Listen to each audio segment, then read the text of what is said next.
오늘 함께 읽은 사무엘상 16장 1절로 13절의 말씀을 가지고 우리의 삶이 보석처럼 빛날 때라는 제목으로 함께 은혜 나누길 원합니다. 한번 따라할까? 우리의 삶이 보석처럼 빛날 때. 말씀드린 대로 11월이 됐습니다. 2013년 시작한 지 엊그제 같은데 벌써 이제 11월이 됐어요. 2013년을 시작하면서 여러분들 어떤 계획들을 좀 세우셨습니까? 그 계획들은 좀 잘 진행이 되고 있으신가요? 거창하게 시작했지만 흐지부지 그렇게 되고 있지는 않습니다. 오늘 우리가 함께 읽은 사무엘상 16장 1절로 13절은 거창하게 시작했지만 그 끝은 한없이 초라했던 한 왕의 이야기로 시작됩니다. 하나님이 그를 이스라엘의 왕으로 선택했을 때만 해도 그의 모습은 화려했고 눈이 부셨습니다. 그러다 그는 이제 하나님께 버림받은 비극의 주인공이 되고 말았습니다. 이 비극의 주인공 누구입니까? 사울입니다. 준수한 외모에 키도 컸던 사울. 그는 어쩌다가 하나님께 버림받는 왕이 되고 말았을까요? 왜 하나님은 그를 버리실 수밖에 없었던 걸까요? 그의 몰락은 사무엘상 15장으로 거슬러 올라갑니다. 이스라엘의 첫 번째 왕 사울은 아말렉과의 전쟁을 준비하고 있었습니다. 하나님께서 선지자 사무엘을 통해 사울 왕에게 아말렉과 전쟁을 해라 라고 그렇게 명령하셨습니다. 하나님이 전쟁을 명령하셨다는 것은 무슨 의미입니까? 그 전쟁은 이미 하나님께서 승리하고 이기게 하는 전쟁이라는 의미입니다. 그런데 하나님께서 아말렉과의 전쟁을 앞두고 있는 사울에게 이렇게 한 가지 단서조항을 붙여줍니다. 사무엘상 15장 3절인데요.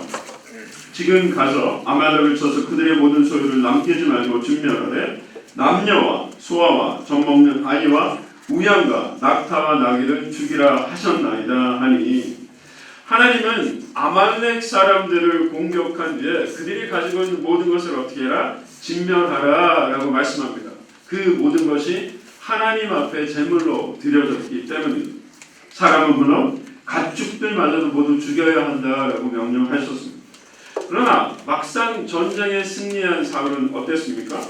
화장실 갈 때와 올 때 모습에 달랐던 봉이 김선달처럼 자신이 보기에 좋은 것들을 전리품으로 챙기고 말았죠. 이런 사울의 모습을 보고 사무엘은 다음과 같이 저와 여러분이 너무도 잘 알고 있는 말씀을 합니다. 사무엘상 15장 22절인데요. 사무엘이 이르되 야훼께서 번제와 다른 제사를 그의 목소리를 청종하는 것을 좋아하신 같이 좋아하시겠나이다. 같이 읽습니다. 순종이 제사보다 낫고 듣는 것이 순양의 기름보다 나으니. 사울의 모습은 하나님 보시기에 악한 것이었습니다. 하나님 그런 사울을 버리셨고 이스라엘에 새로운 왕을 세우기로 결정하셨습니다. 그러나 그와 같은 하나님의 계획을 드는 사무엘의 마음은 편치 않았습니다. 그런 그의 마음을 사무엘상 15장 35절에 이렇게 기록하고 있습니다. 사무엘이 죽는 날까지 사울을 다시 가서 보지 아니하였으니 이는 그가 사울을 위하여 슬퍼함이었고 야훼께서는 사울을 이스라엘 왕으로 삼으신 것을 후회하셨더라. 아말렉과 전쟁 후에 사무엘은 사울을 만나려면 고향 라마로 갔고 사울은 기브아로 가게 됩니다. 라마와 기브아의 거리는 그렇게 멀지 않았지만 사무엘은 죽을 때까지 사울을 만나지 않게 됩니다. 사무엘은 사울로 인해 슬펐습니다. 자신을 통해 세움을 받은 왕의 몰락을 보는 것이 사무엘의 마음이 그렇게 편치는 않게 했던 것이겠죠. 하나님은 사울로 인해 슬픔에 빠져있던 사무엘을 찾아가셔서 다음과 같이 명령합니다. 너는 언제까지 사울 때문에 슬퍼만 하고 있을 것이냐? 나는 이미 사울을 데려 이스라엘의 왕이 되지 못하게 했다. 이제 너는 그릇에 기름을 채우고 베들레헴에 사는 이새라는 사람을 찾아가거라. 내가 그 사람의 아들 가운데 하나를 새로운 왕으로 뽑을 것이다. 그런데 이런 하나님의 말씀을 들은 사무엘의 대응이 굉장히 흥미롭습니다. 16장 2절인데요. 사무엘이 이르되 내가 어찌 갈 수 있으리까? 사울이 들면 나를 죽이리라. 쉬운 성경으로 다시 한번 읽어드릴게요. 사무엘이 말했습니다. 제가 가면 사울이 그 소식을 듣고 저를 죽이려 할 것입니다. 하나님의 명령에 늘 신실했던 사무엘은 이번에 하나님의 명령 앞에서 주저하고 있습니다. 그러나 그의 대답은 한편 이해가 됩니다. 선지자 사무엘이 어떤 지역을 방문하는 일은 분명히 왕이었던 사울의 귀에 들어가겠죠. 뿐만 아니라 사무엘이 하나님의 명령에 따라 베들레헴에 가서 이새의 아들 중에 한 사람을 왕으로 세운다면 그것은 사울의 눈에 구태타로 보일 것이 분명했기 때문입니다. 그러기에 하나님은 두려워하는 사무엘에게 사무엘상 16장 2절과 3절에서 이렇게 말씀합니다. 너는 암송아지를 끌고 가서 말하기를 내가 야훼께 제사를 드리러 왔다 하고 이새를 제사에 청하라. 내가 내게 행할 일을 가르치니 내가 너에게 알게 하는 자에게 나를 위하여 기름을 부을지니라. 하나님은 베들레헴에 가서 새로운 왕을 세우길 두려워하는 사무엘에게 제사를 하기 위해 그곳에 간다라고 이야기하라고 합니다. 어떤 의미에서 하나님은 지금 사무엘에게 거짓말해라 라고 시키는 것처럼 보이죠. 이런 모습을 볼 때 조금 하나님의 모습이 이해가 안 될 수도 있습니다. 그러나 하나님이 사무엘에게 이르신 말씀은 거짓말이라고 할 수가 없습니다. 하나님은 때때로 자신의 제자들에게 진리의 비밀을 감추셔서 하나님의 구원의 역사를 이루어 가시기 때문입니다. 또한 그 당시에는 어느 곳에서나 하나님께 제사를 드리는 제단을 쌓을 수 있었기 때문에 사무엘이 베들레헴에 가서 제단을 쌓고 하나님 앞에 제사를 드리는 것은 너무도 자연스러운 일이었습니다. 이렇듯 하나님의 말씀을 들은 사무엘은 베들레헴으로 향했습니다. 하나님의 선지자여 이스라엘의 큰 스승인 사무엘이 찾아왔다는 소식에 작은 마을 베들레헴의 모든 장로들, 그 지역의 모든 지도자들이 모여 사무엘을 맞이하게 됩니다. 만약 여러분의 집에 돌아가신 조용기 목사님이나 우리 당회장 이효원 목사님 찾아오신다면 어떠시겠어요? 며칠 전부터 술을 갖고 무슨 음식을 대접할까 고민을 막 하시겠죠. 마찬가지로 사무엘과 같이 백성의 존경을 받는 선지자의 방문은 베들레헴 사람들에게 매우 기쁘고 영광스러운 일이었습니다. 그러나 사무엘의 방문을 기다리는 베들레헴 장로의 마음이 기쁜 것만은 아니었어요. 왜냐하면 그 당시에 선지자들은 좋은 일을 예언할 때도 있었지만 거의 대부분 불길한 일을, 좋지 않은 일을 예언했기 때문입니다. 또한 베들레헴의 장로들은 사울과 사무엘의 관계가 완전히 틀어져 버린 것을 들어 알고 있었습니다. 만약 베들레헴 사람들이 사무엘과 가깝게 지낸다는 말이 사울에게 들어가는 날에는 베들레헴 온 성읍이 사울로 인한 피해를 볼 수 있었기 때문이죠. 이런 이유로 사무엘이 찾아온다는 소식으로 인해 베들레헴의 장로들은 두려움에 떨었습니다. 그렇기 때문에 그들이 베들레헴에 찾아오는 사무엘에게 가장 먼저 했던 이야기가 무엇입니까? 평화로운 일로 오시는 겁니까? 두려움에 가득한 베들레헴 장로들의 물음에 사무엘은 이렇게 대답했습니다. 그렇소. 평화로운 일로 왔소. 야훼께 제물을 바치려고 왔소. 야훼를 위해 스스로 거룩하게 하시오. 그리한 뒤에 나와 함께 하나님께 제사를 드립시다. 사무엘로 인한 두려움이 기대감과 기쁨으로 바뀌는 순간이었습니다. 베들레헴 전체로 이 소식이 퍼져갔고 온 동네 사람들이 함께 모여 하나님 앞에 제사할 준비를 했습니다. 그리고 그 자리에 누가 이새의 아들들, 이새와 이새의 아들들이 초대를 받게 되었습니다.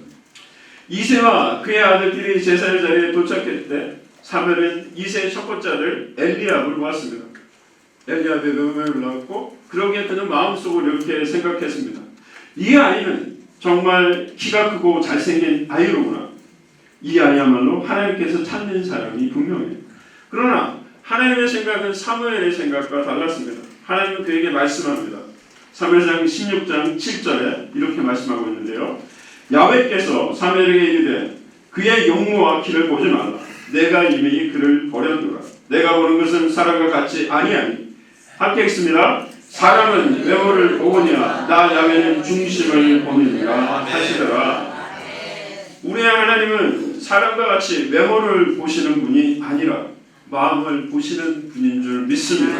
그러기에 하나님은 사무엘에게 그 사실을 기억해야 한다라고 말씀하고 있습니다. 이어서 이새의 둘째 아들인 아비나답이 사무엘 앞을 지나갔습니다. 사무엘은 고개를 젓죠. 산마가 지나가고 느다넬과 랏대와 오셈이 지나갔습니다. 그러나 사무엘은 계속해서 고개를 저을 뿐입니다. 과연 하나님이 택한 사람은 누구일까요? 사무엘은 내심 걱정이 되었습니다. 그리고 이새에게 말했습니다. 하나님께서는 이 아들 중 누구도 뽑지 아니하셔서 여기에 있는 아이들 말고 당신에게 또 다른 아이가 있지는 않소. 모든 광경을 지켜보는 이새가 대답합니다. 막내 아들이 하나 더 있긴 한데 그 아이는 지금 밖에서 양들을 돌보고 있습니다. 사무엘이 이새에게 다시 이야기합니다. 왜 진작에 그 이야기를 하지 않았어? 빨리 그 아이를 데려오시오. 그 아이가 오기 전까지 식사를 하지 않겠어. 그리고 어떤 일이 벌어졌습니까? 사무엘상 16장 12절 13절입니다. 제가 쉬운 성경을 읽어드릴게요. 그리하여 이새는 사람을 보내어 자기 막내 아들을 불러오게 하였습니다. 이새의 막내 아들은 살결이 붉으스레하고 눈이 빛나는 잘생긴 소년이었습니다. 야훼께서 사무엘에게 말씀하셨습니다. 자, 바로 이 소년이다. 일어나 그에게 기름을 부어라.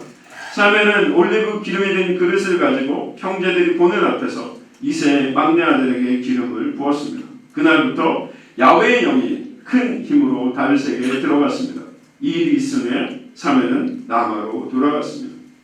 이렇게 해서 이스라엘의 새로운 시대를 열게 된 다윗이 사무엘에게 기름 부음을 받고 이스라엘의 새로운 왕으로 선택받았습니다. 이렇게 사무엘을 통해서 하나님께 선택받은 이스라엘의 두 번째 왕 다윗은 이스라엘 역사에서 가장 위대한 왕이라고 평가받는 사람입니다.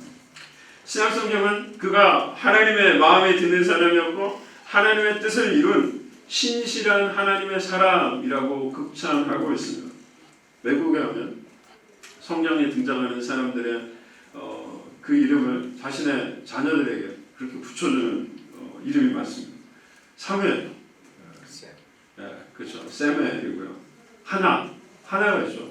헤나라고 합니다. 사라, 세라라고 합니다. 아브라함은 아브라함이고, 야곱, 제이콥이라고 합니다. 요셉, 조셉이라고 합니다. 그 중에 가장 자주 등장하는 말이 이름이 뭐냐면 다윗입니다. 데이빗이라고 여러분 들어보시죠. 조용기 목사님 이름이 뭐죠? 영어 이름이 데이빗 용기초. 네, 다윗이죠. 자신의 아이에게 다윗이라는 이름을 붙여주는 부모는 내심 자신의 아이가 자라서 다윗과 같이 하나님의 마음에 합한 사람으로 능력이 출중하고 뛰어난 사람으로 성장해 가길 바라는 마음에 그런 이름을 붙이는 것일 겁니다. 제게도 아들이 하나 있습니다. 안타깝게도 데이빗이라는 이름이 아니고요. 저희 아들은 아브라함이라는 이름을 붙여줬습니다. 저 역시 다윗과 같이 하나님께 인정받고 칭찬받는 아이가 되었으면 하는 그런 바람이 있고 늘 그 아이를 위해서 기도할 때 그렇게 기도합니다. 다윗이야말로 하나님이 한 신실한 믿음을 가졌던 사람이고 세상에서 왕으로서 성공적인 삶을 살았던 사람이기 때문입니다. 그렇다면 사랑하는 우리 연합회 회원 여러분, 무엇이 이렇게 위대한 왕 다윗을 있게 했던 걸까요? 다윗을 위대한 왕이 되도록 했던 것은 무엇일까요? 우리는 그 이유를 사무엘상 16장 11절에 있는 사무엘의 질문에 대한 이새의 대답으로부터 유추해 볼 수 있습니다. 사무엘상 16장 11절인데요. 함께 읽습니다. 또 사무엘이 이새에게 이르되 내 아들들이 다 여기 있느냐? 이새가 이르되 아직 막내가 남았는데 그는 양을 지키나이다. 사무엘이 이새에게 이르되 사람을 보내어 그를 데려오라. 그가 여기 오기까지는 우리가 식사 자리에 앉지 아니하겠노라. 제가 어렸을 때 할머니네 댁에 가면 가끔 잔치를 할 때가 있어요. 그래서 그 잔치집에 할머니가 돌아올 때까지 기다리는 거예요. 그래서 속꽂이라고 하나요? 거기에 이렇게 할머니 이게 주머니 같은 게 달려서 여러 가지 먹을 것을 담아 오셨어요. 그래서 그런데 여러분 그 작은 마을에 잔치가 벌어지면 어떻습니까? 결혼식이나 회감령 같은 것들이 있으면 온 마을 사람들이 그 집에 가가지고 음식 준비를 도와줘요. 소통을 뒤집어 놓고 전을 부치고 돼지고기를 삶고 그렇죠. 기름 냄새, 고기 삶는 냄새가 온 마을에 그렇게 퍼져갑니다. 제일 신나는 건 누굽니까? 아이들이에요. 드디어 또 맛있는 것을 먹겠구나. 선지자 사무엘이 방문한 베들레헴에서도 그런 일이 벌어지고 있었습니다. 하나님의 선지자 사무엘이 작은 마을 베들레헴에 도착했고 그가 온 마을 사람들을 모아놓고 하나님께 제사를 드릴 것이라는 소식이 마을 전체에 퍼져갔습니다. 온 마을이 즐거운 잔치 분위기에 휩싸여 갔던 거죠. 늘 지루한 일상이 반복되는 시골 마을에 하나님께 제사를 드리고 온 동네가 잔치를 벌이는 일만큼 특별한 일도 드물었을 것이기 때문입니다. 아이들은 즐겁게 뛰어다니고 아낙들은 음식 준비에 정신이 없었습니다. 기름 냄새, 고기 삶는 냄새, 사람들의 웃음소리와 아이들의 즐거운 비명까지 온 베들레헴이 잔치 분위기로 그렇게 가득했습니다. 그러나 그런 와중에도 다윗은 지금 무엇을 하고 있었습니까? 그는 들판에다가 양떼를 지키고 있었습니다. 그런데 여기서 우리가 주목해야 할 부분이 있습니다. 아버지 이새가 자신의 아들 다윗을 지칭할 때 사용하는 단어입니다. 이새는 자신의 막내 아들이 다윗이라는 이름이 있음에도 불구하고 계속 막내라고 부르고 있습니다. 이 말은 작은 아이를 지칭하는 것이기도 하지만 그 이면에는 하찮은, 중요하지 않은 또는 무가치하다라는 의미가 담겨 있는 말입니다. 이새는 자신의 막내 아들을 그렇게 생각하고 있었는지도 모릅니다. 그저 별 볼 일 없는 막내 녀석, 집안에서 별로 중요하지 않은 아이 정도로 생각하고 있었던 것이죠. 그리고 막내 아들 다윗을 중요하지 않은 존재로 생각했기 때문에 어떻습니까? 사무엘이 벌이는 그 제사 자리에 다윗을 부르지 않았던 거예요. 이새의 막내 아들 다윗은 지금 양을 치고 있습니다. 양치는 일은 농장 일 중에 가장 쉬운 일이긴 했지만 누구나 선뜻 나서서 하고자 하는 일도 아니었습니다. 작고 연약하고 하찮은 막내 아들에게나 어울리는 그렇게 중요하지 않은 일이었던 겁니다. 그런데 다윗은 아버지의 말씀을 따라 지금 양들을 돌보고 있습니다. 온 마을이 잔치 분위기로 가득할지라도 다윗은 그렇게 작은 일에 열심을 내고 충성을 하는 사람이었습니다. 다윗이 그렇게 작은 일에 충성하였기에 이스라엘의 위대한 왕이 될 수 있었던 것은 아닐까요? 사랑하는 순복음 성교연합회 회원 여러분, 오늘 교회로 오시기 전에 여러분들 무슨 일을 하셨습니까? 가족들의 아침 식사를 준비하셨습니까? 분주히 집안일을 마치고 화장을 하고 그렇게 교회로 오셨습니까? 가족이나 친지에게 안부 전화를 하셨던 분도 계시고 어제 했던 일들을 정리하시는 그런 일을 하다가 오시는 분도 계셨을 겁니다. 부모로서 가정과 아이들을 돌보시다가 이곳에 오신 분도 계시겠죠. 오늘 예배를 위해 주보를 만들고 예배실을 정리하고 찬양 연습을 하고 복사를 하시는 분도 계셨을 겁니다. 그 일을 하시면서 여러분은 어떤 생각이 드셨습니까? 그 일을 하시면서 즐거우셨나요? 행복하셨나요? 아니면 짜증이 나고 화가 나셨나요? 기분이 상하지는 않으셨습니까? 지금 여러분이 교회 어떤 부서에서 봉사하고 계십니까? 구역장으로, 지역장으로 섬기고 계시나요? 교회학교 교사로 섬기고 계십니까? 여러분은 이런 일을 하시면서 어떤 생각을 하고 계십니까? 그 일이 기쁘십니까? 아니면 나는 이런 허드렛 일이 아니라 더 큰 일을 해야 되는 사람이야 라고 생각하고 계십니까? 1611년 프랑스에서 태어난 니콜라스 헤르만은 18세가 되던 해 예수님을 주님으로 영접했습니다. 그러나 그는 30년 전쟁에 참전했다가 다리를 다쳐 평생 다리를 절며 살게 되었습니다. 불편한 다리 때문에 직장에서도 잘 적응하지 못했던 그는 부족한 자신의 신앙을 훈련하기 위해 50세라는 늦은 나이에 수도원에 들어가기로 결정합니다. 그가 수도원에 들어갔을 때 수도원에 있던 그 누구도 다리를 절며 부엌에 허드렛 일을 하는 그에게 관심을 두지 않았습니다.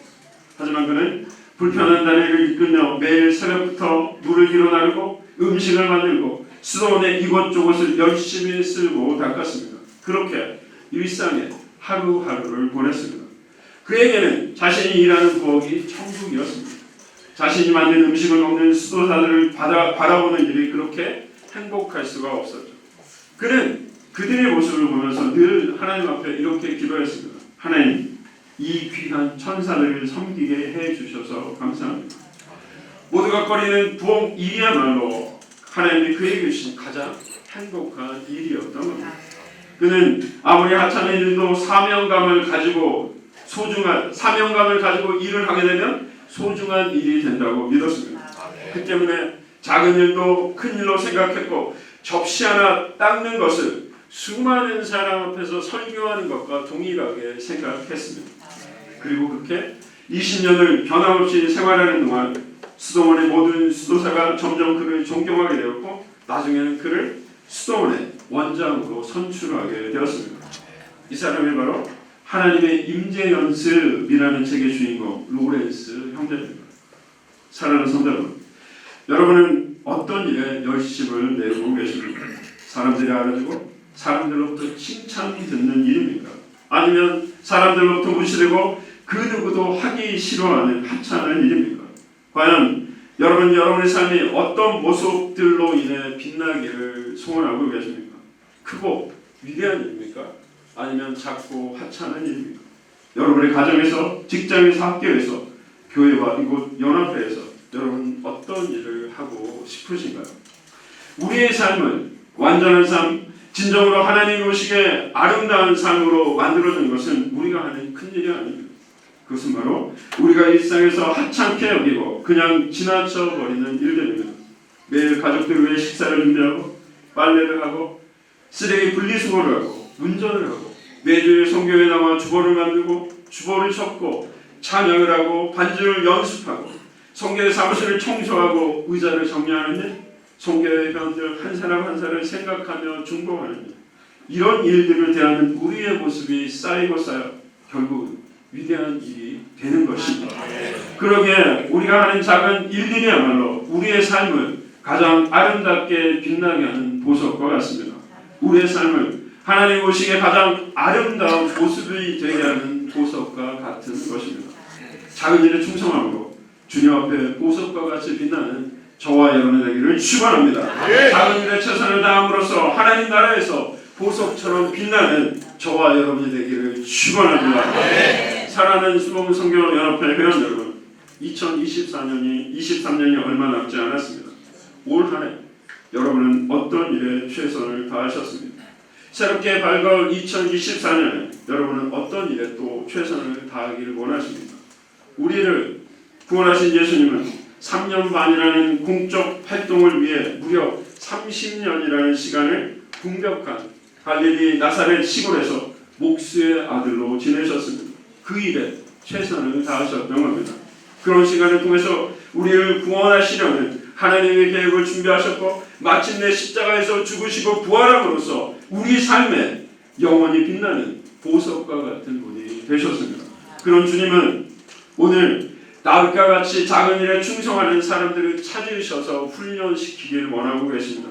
그런 사람들을 찾아 하나님의 위대한 사역에 동참시키기를 원하고 계십니다.